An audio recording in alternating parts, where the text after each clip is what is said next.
y narcisismo. Hasta ahora hemos visto la parte más psicológica, ¿sí? La parte más psicológica.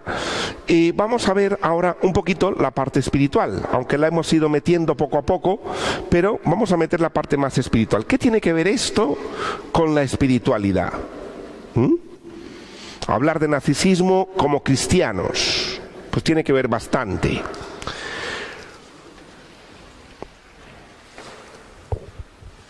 Una de las cosas que os pongo aquí, y me gusta mucho esta frase de San Juan de la Cruz, que es con la que titulo aquí este tema, dice: Dios es como una fuente, y cada uno coge de la fuente según lleva el vaso.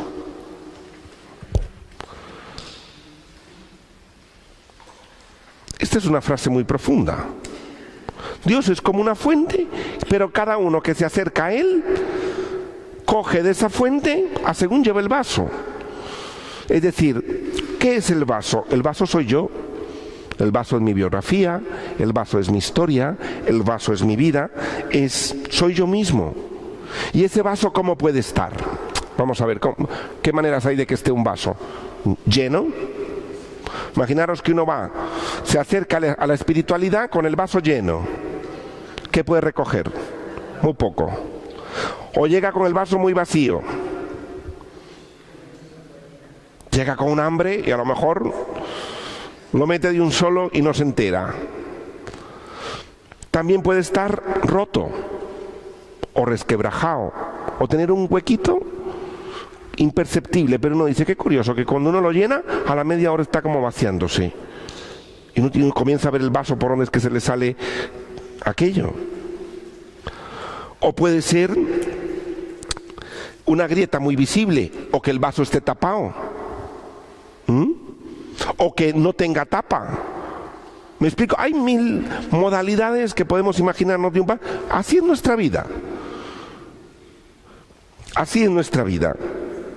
Por eso dice San Pablo que nosotros llevamos un tesoro en vasijas de barro, ¿sí? Pero la vasija es de barro, el tesoro es lo que llevamos dentro. Acercarme al Dios que hay dentro de mí requiere también unas condiciones de posibilidad. Unas condiciones que vamos a ver. Requiere, por un lado, sanar, restañar, cubrir esas heridas. Y ahora lo vamos a explicar un poquito más despacio. Porque ¿para qué? Para que Dios pueda explayarse en mi vida. Si yo estoy muy herido, muy me puedo acercar yo a la palabra de Dios, mucho. Pero como estoy tan herido, la palabra de Dios me suena chino. Imaginaros una persona, solo un ejemplo, una persona que siente, o en su historia muy lamentablemente ha sido muy humillado, ha sido siempre el último de la familia, lo han tratado muy mal, lo han menospreciado, no lo han valorado, nunca le han dicho las buenas cosas que hace y tal. Y viene aquí y dice: el que quiera servirme, que sea el último y el servidor de todos. ¿Cómo le sonará a una persona que está súper herida de ahí y dice: anda, vengo yo aquí y me dicen lo mismo que en casa, a la cola? ¿Me explico? Si uno no sana eso, uno no va a entender realmente lo que Jesús quiere decir. Lo mismo el que tiene una herida por el lado contrario, que le han dicho que es grandioso, divino, que es lo máximo, que nadie como él, que como ser él y el resto de los seres mortales, de estas personas que se creen pavos reales, viene a la iglesia y escucha: Cristo, a pesar de su condición divina, no hizo alarde de su condición de Dios, sino que se abajó y se hizo uno de tantos.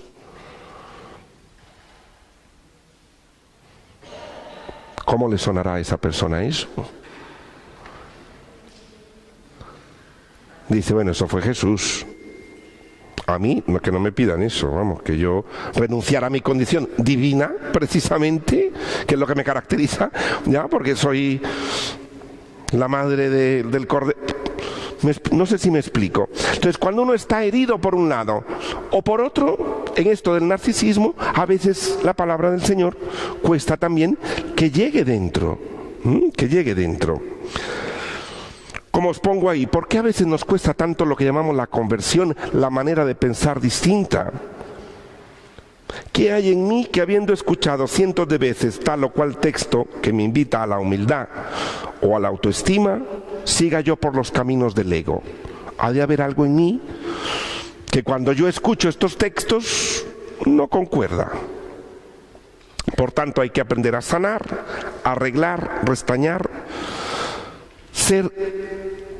Santa Catalina de Siena tiene una frase muy bonita, dice, ser capax Dei. Capax viene de capacidad.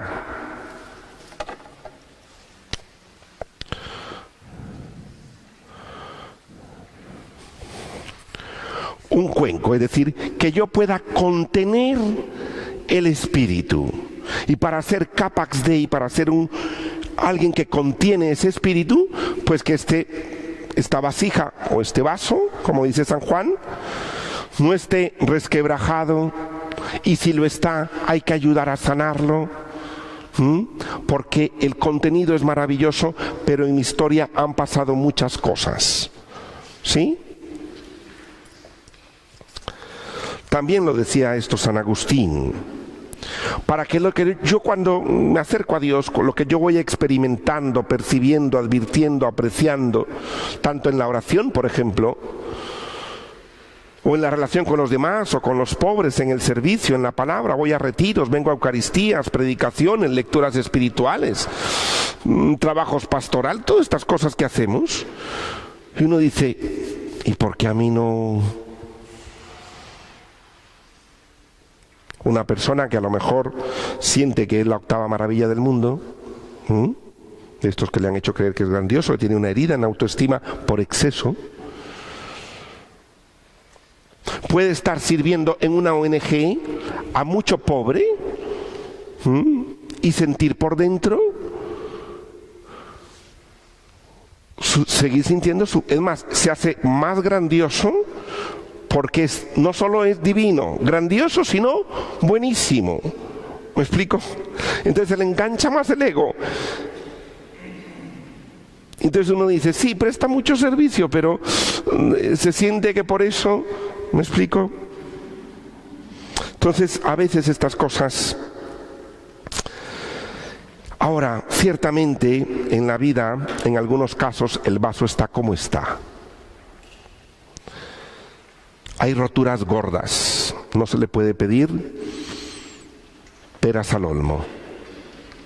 Tampoco se le puede exigir a una persona. Recordemos, no siempre querer es poder, y menos a nivel de la espiritualidad. Es que si quiere puede. Mire, usted, no siempre querer es poder. Recordemos, el querer es como la gasolina del coche.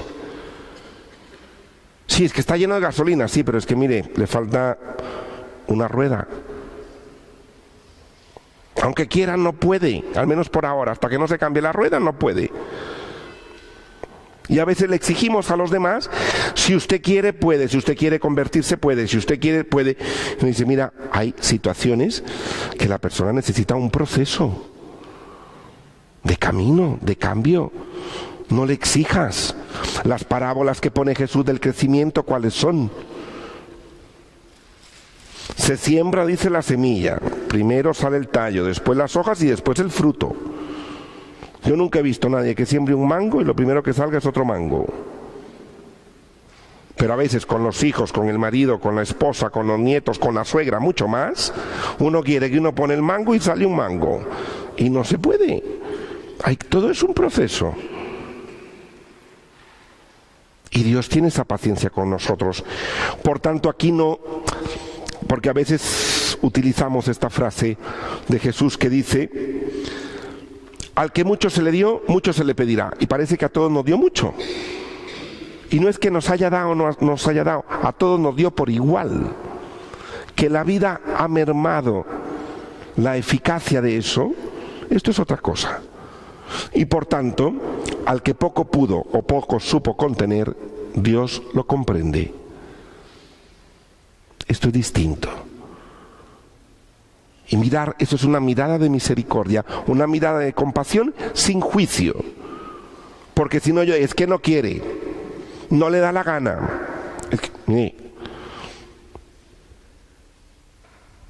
Yo os pregunto, ¿la libertad vuestra la tenéis el 100% para hacer lo que queráis? No. No. Con algo tan simple como una dieta, por ejemplo. Mañana. Y mañana, pues, ya vendrá mañana. Y uno dice, ¿por qué? Pues porque la libertad que tenga para decidir está condicionada por un montón de cosas. Y eso Dios lo entiende.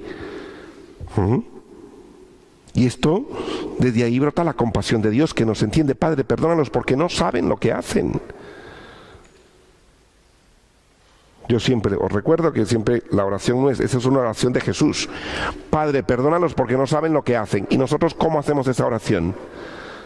Padre, no los perdones porque saben muy bien lo que están haciendo. Y claro, si a mí me parece que el otro sabe muy bien lo que está haciendo, que lo hace porque no le da la gana de cambiar y porque si quiere puede, no me extraña que uno le salte a la yugular de repente. Y la compasión es ver a la persona de una mirada de otra manera. Por tanto, ciertamente las heridas, la biografía, lo que yo haya vivido en mi vida, no es un impedimento para la santidad, para el crecimiento o para, como se llama a nivel espiritual de todas las espiritualidades del mundo, la iluminación. Por tanto, no es ningún impedimento para la santidad, para la conversión, no es ningún impedimento la vida que yo haya llevado, las heridas que tenga, los huecos en el vaso, lo resquebrajado que está, lo lleno, no es ningún impedimento. Sí ralentiza el proceso. ¿Por qué? Porque el Señor a lo mejor quiere hacerlo conmigo y yo primero tengo que sanar esto. ¿Me explico? Lo puede ralentizar, pero el Señor va a hacer la obra igual. No podemos poner como condicionantes que mi vida es así o la vida de él es así. Sí, pero Dios también puede obrar. ¿Ya? Personalmente yo lo he visto en personas que van cambiando a su ritmo, a su manera. Yo no le puedo pedir lo mismo a uno que a otro. Las historias de la gente son distintas. Por tanto, la paz interior, la iluminación, el crecimiento, la santidad no lo impide la parte psicológica. Puede ralentizarla. Ahora, cuanto más sanado esté uno, menos sufrimiento le causa. ¿Ya? En el camino, menos sufrimiento.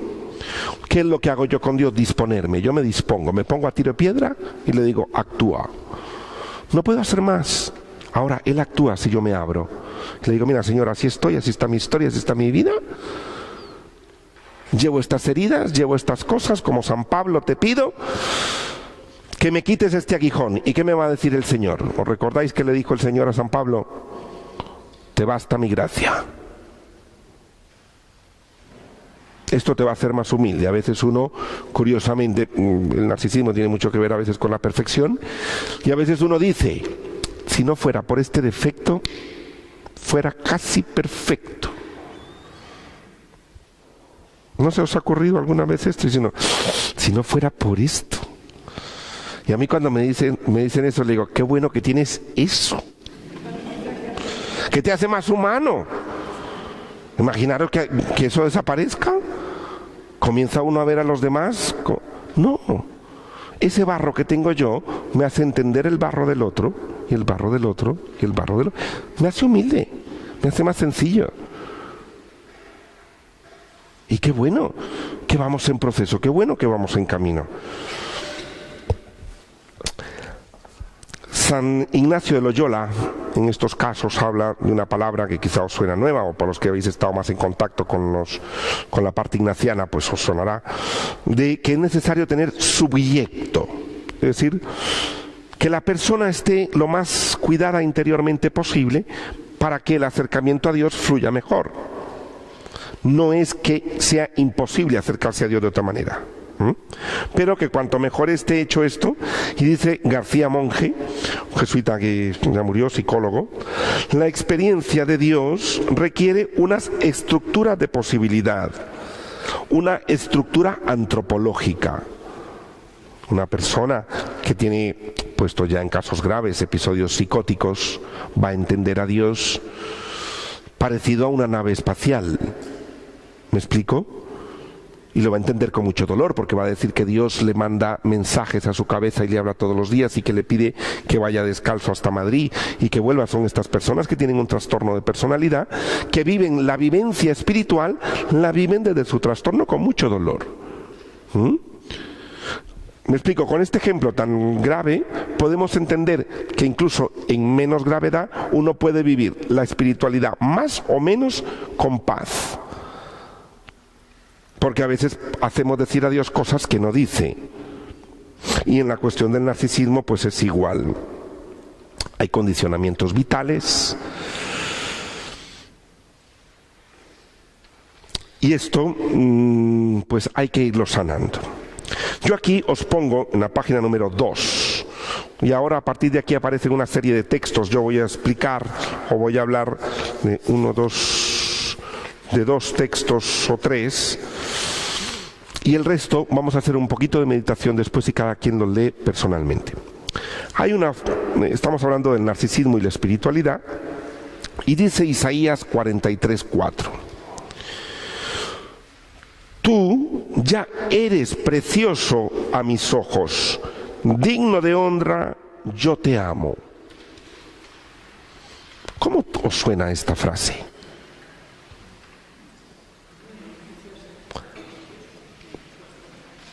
Ya eres precioso a mis ojos, eres digno de honra y yo te amo. Hay algunos que ni se lo creen. Dice que voy a ser precioso yo. Buah. Digno de honra, menos. Amado, pues eso me dicen, todavía no lo siento. De las cosas más difíciles en la vida y en la espiritualidad es cuando de inicio leer, escuchar y hacer propia esta palabra de Dios. No es fácil, aunque a los oídos suene muy bonita. Qué bonito lo que dice. Sí. Lo recibo, lo acojo, lo hago mío. Voy por la calle sintiéndome que soy digno de honra. Haya hecho lo que haya hecho, soy digno de honra para Él. ¿O no? Esto es muy difícil. Llegar a experimentar, pero el Señor me lo dice, no lo dice en futuro. Llegará un día en que serás digno de... No, eres digno de honra. Recordad, un padre de familia, una madre de familia, cuando ve a un bebé y nace el hijo, nunca he escuchado yo que unos papás le dicen: a ver, criatura, estás recién llegado, no te conocemos de nada.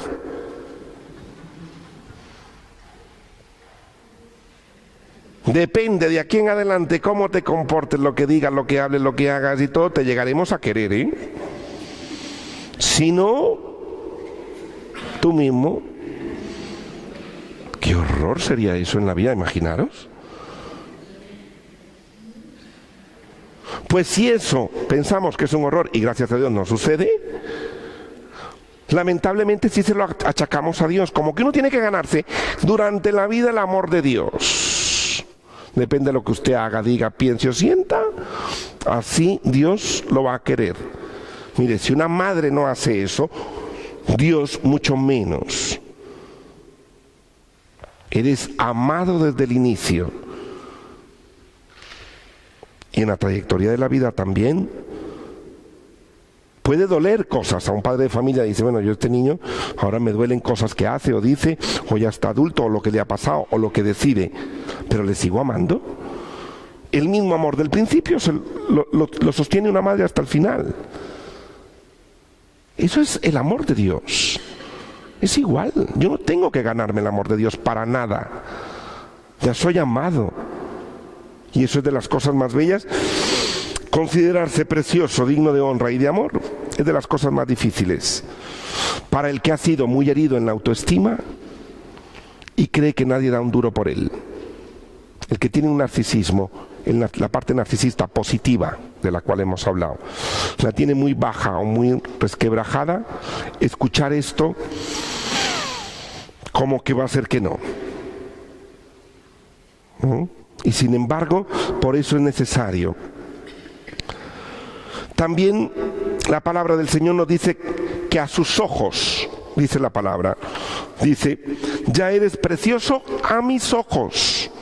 El narcisismo tiene que ver con una parte de la mirada. ¿Os acordáis? Cómo el otro me mira. Prácticamente yo existo, es un término filosófico, pero yo existo a través de la mirada del otro. El otro es el que me hace reconocerme y me regala la existencia. No es así, pero digamos, filosóficamente es así. Es de las cosas más difíciles, pero yo tengo una mirada que se echa sobre mí, que es la mirada de Jesús. Y esa mirada me valora, me valoriza. ¿Qué más podemos pedir? Una mirada de Él, dejarme ver por Él que soy grande, dejarme ver por Él que soy precioso, que soy digno de honra. Eso es algo maravilloso. Ahora uno se pregunta, ¿la mirada que me echa Jesús coincide con la mirada que yo me echo a mí mismo? Os pregunto. Y aquí hay varias preguntas que os pongo yo en la página número 3. ¿Cuánto honro desde mí aquello bello, bueno y verdadero que Dios ha puesto en mí? ¿Cuánto lo honro? ¿Cuánto lo disfruto?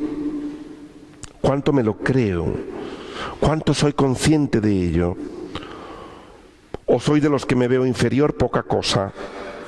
¿Coincide la mirada que Dios echa sobre mí con la que yo echo sobre mí mismo? ¿Coincide la mirada con la que yo miro a los demás como Dios les mira a ellos? Porque si a mí me mira como bello, precioso y digno de honra, también mira a los demás como bello, precioso y digno de honra. Y por eso yo tengo que respetar al otro. Porque es bello, precioso y digno de honra a los ojos de Dios. A mis ojos quizá no. Pero Él también es. ¿Me explico? Aunque a mí me caiga mal.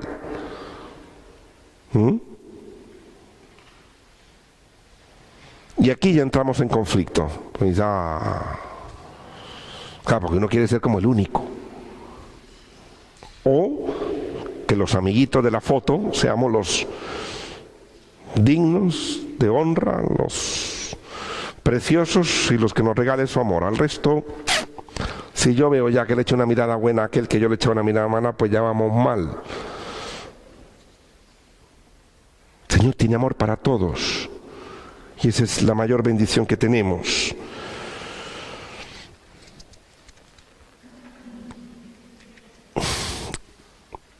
Dice la segunda frase que pongo aquí.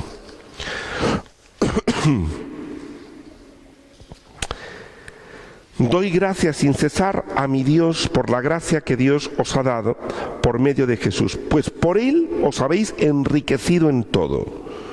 No dice que sois ricos, sino os habéis enriquecido. Es algo que me ha sido dado. Se me ha dado. Y esto es importante. Recordar que a mí en la vida soy lo que soy porque se me ha sido dado. Yo me encontré una persona no hace mucho que me hablaba y me decía, vamos a ver, yo he estado siempre peleada con Dios, dice, porque estudiaba en un colegio de monjas y una de las monjas le decía, mire, usted se ha portado mal, pida perdón a Dios, porque la responsable es usted. Bueno. Dice, pero cuando algo me salía bien y yo llegaba a contárselo, me dice, ahora dele gracias a Dios porque fue Dios el que lo hizo en usted. Dice, yo me quedaba sin nada. O sea, lo malo era culpa mía y lo bueno era de Él. Entonces aquí era como... ¿Y en esto nos han educado o no? Y entonces uno llega un momento en que uno dice, vamos a ver, aquí pasa algo. A mí un buen amigo que está aquí ahora me ponía un día la comparación del partido de fútbol. hablando de esto precisamente, y me decía, mire, si el dueño del campo del fútbol le invita a jugar en el campo, le mete en el equipo, dice, ni el equipo es suyo, ni el campo es suyo, ni el uniforme es suyo, todos se lo dan. Pero usted juega y metió un gol, me dijo, ¿de quién es el éxito? Mío, pero yo sin el campo y sin el equipo y sin el balón que no es mío y tal, no lo hubiera podido meter. ¿Me explico? Es esa relación que no se puede separar. ¿Y dónde está el error en esto de pensar? Y esto ya me lo habéis escuchado más de alguna vez, pero yo lo insisto. Recordad que en la relación con Dios,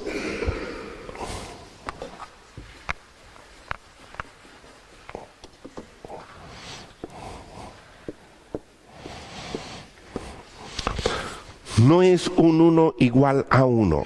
Dios me habita, Dios está en todo, pero yo no soy Dios en sí. ¿Me explico? En ti está Dios y estamos habitados por Él, somos parte de Él como la ola y el océano, pero no es un uno igual a uno.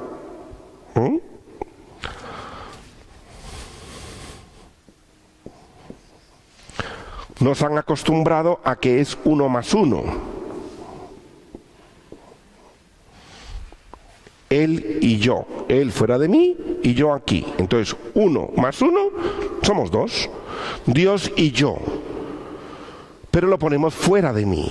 ¿Sí? Desde esta óptica, 1 más 1 es esto. Lo bueno lo hace Él, lo malo lo hago yo. ¿Me explico? ¿Cuál falta aquí?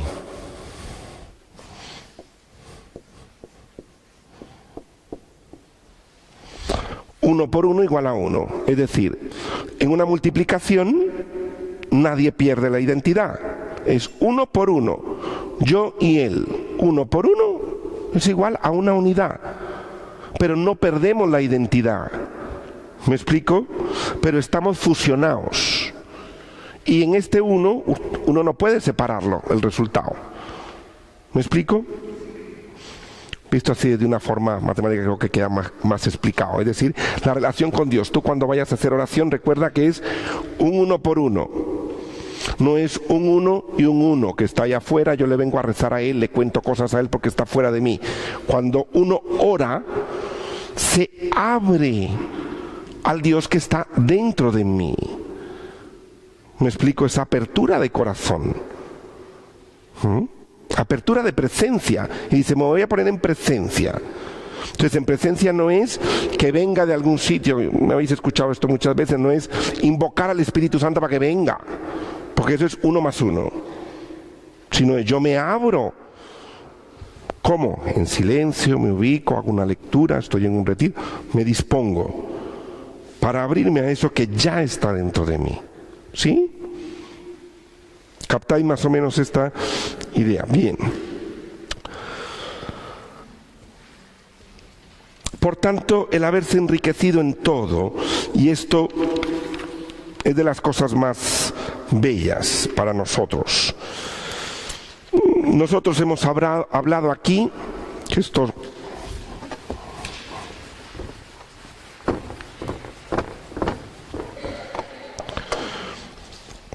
porque ahora vamos a hacer el momento de oración, pero recordar de qué vamos a orar, qué cosas hemos visto en el tema del narcisismo, que hay un narcisismo positivo, ¿os acordáis?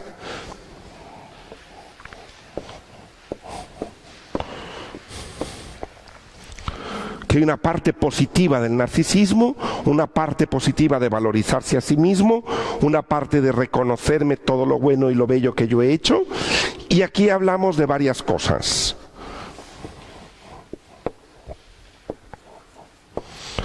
De mis cualidades. ¿Os acordáis de aquellos ejercicios? Hablábamos de las victorias que yo he conseguido en mi vida. ¿Os acordáis?